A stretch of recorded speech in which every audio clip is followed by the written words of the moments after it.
What's up, everyone? Last night I finished The Witchwood Crown, which is the first book in the Last King of Austenard series by Tad Willams, and this is the sequel series to Memory, Sorrow, and Thorn.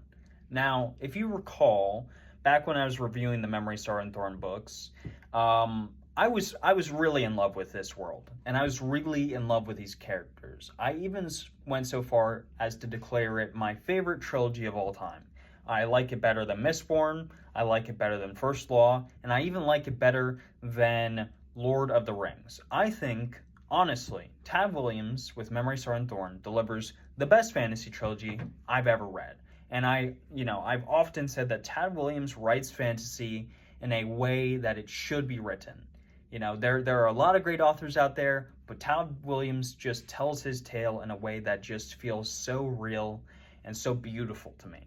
So, going into this sequel series, I had a lot of incredibly high expectations. The Dragonbone Chair and To Green Angel Tower are two of my favorite books I've ever read, especially To Green Angel Tower. And, I thought To Green Angel Tower really wrapped up the original trilogy in a nice way, and that this didn't necessarily need a sequel series. Whenever an author is willing to revisit a world, I feel like it should be for a purpose, and that usually the expectations are always really high. First Law has a sequel series. Other authors have sequel series. So going in this, I had really high expectations.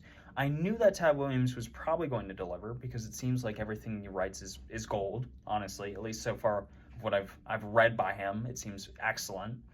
So, expectations were high, they were through the roof. But, I was also excited to get back in this world because I liked the heart of what was lost, but there was just something about it. The characters I really had fallen in love with, there was just something missing. There was just that element. But I am happy to report that The Witchwood Crown is everything a sequel should be. It is everything a follow-up should be. It is an incredible first book in the Last King of Austenard series, and I'm ecstatic to read the rest of this. There's so much good about this book. And I will say immediately, I think that this is probably the best paced book in this series so far. A lot of people struggle with the Dragonbone Chair because it's a slow book. And so is Stone of Farewell. And honestly, so is the first half of To Green Angel Tower. But this book, I felt like, it starts a little slow, but then things start happening, and despite it being, I think, like a 700, 800 page book, I thought it went by incredibly quick. There was so much that Tad Willams was thrown at you. He had already established the world, he had already established a bunch of these characters, and now he's just putting you in it. He's just giving you more and more and more. He's setting up the villains right away. He's setting up the conflict right away. He's setting up all of these different characters and character arcs immediately. There's a build up to it. I don't want to say that there isn't, and this is probably a slower book than, it's certainly slower than stuff like, Red Rising, or maybe even, the first two Stormlight books, but this is much, much significantly better paced than, I would say, at least the first two Memory, Sorrow, and Thorn books. I just thought that this was excellent. I was shocked by how well paced this was, especially considering how much I loved Dragonbone Chair, even though it was super slow paced. So I just have to say immediately, I wanted to point that out. Like, if you're like, yeah, I love Memory, Sorrow, and Thorn, but it's a little slower paced, so I'm a little hesitant to get in Last King of Austenard, plus it ended so well. This is so well paced. This is much better paced than the trilogy was, in my opinion. Also, I think because this series takes place decades later after Memory, Sorrow, and Thorn, a lot of our characters are mature now. And that is something, like, I really like the characters of Memory, Sorrow, and Thorn. I really like Simon. I really like Miriam L. I like all these characters that, you slowly get attached to over the course of the series.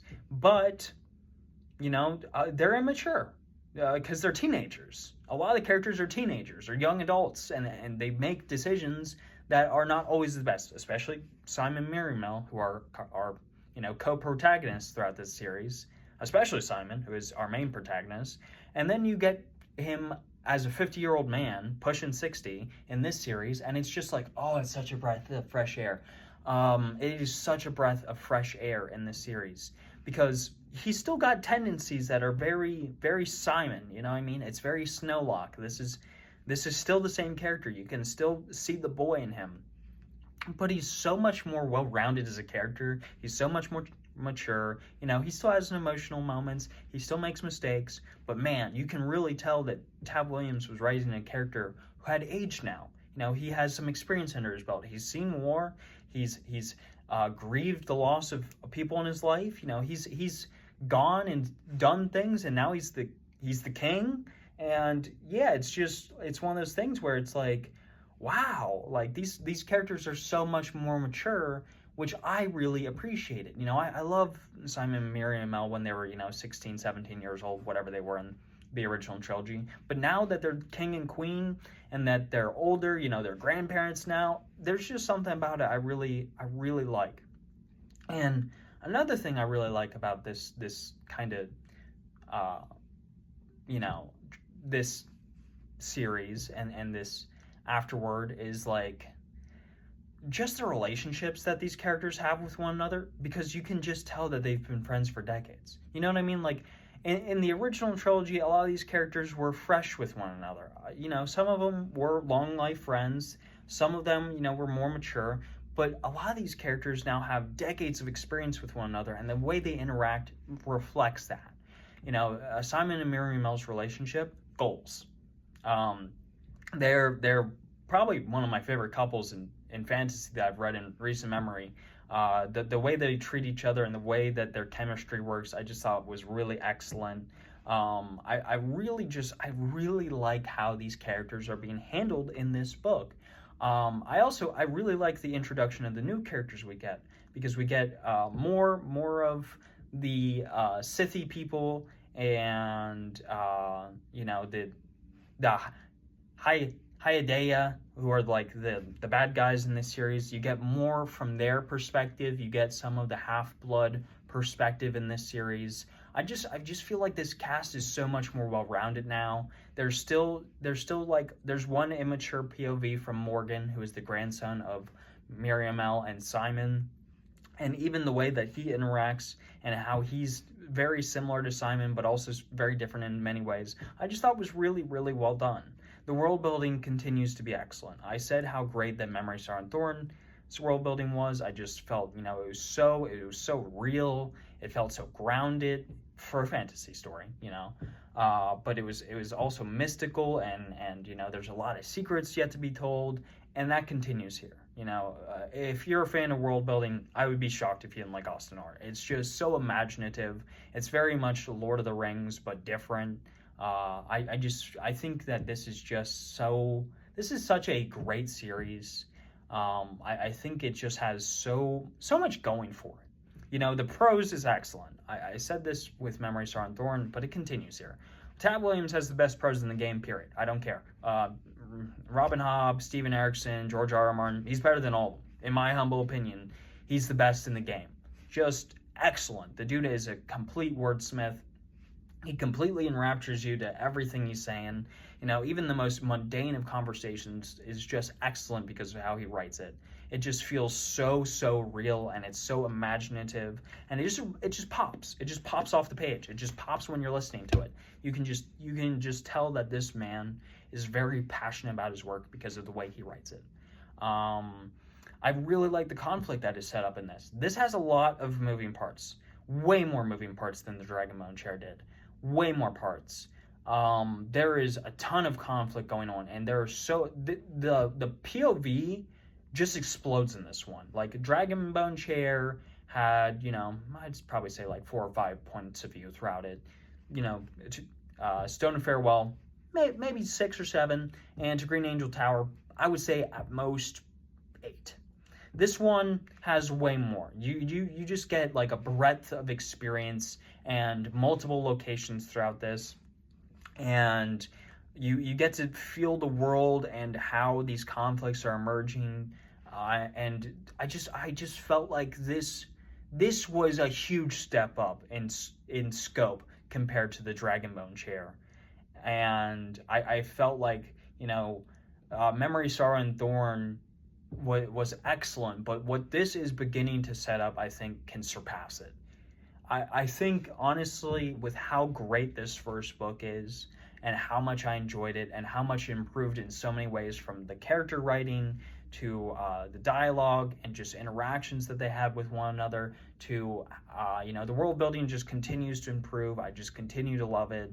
I think the pacing is much better.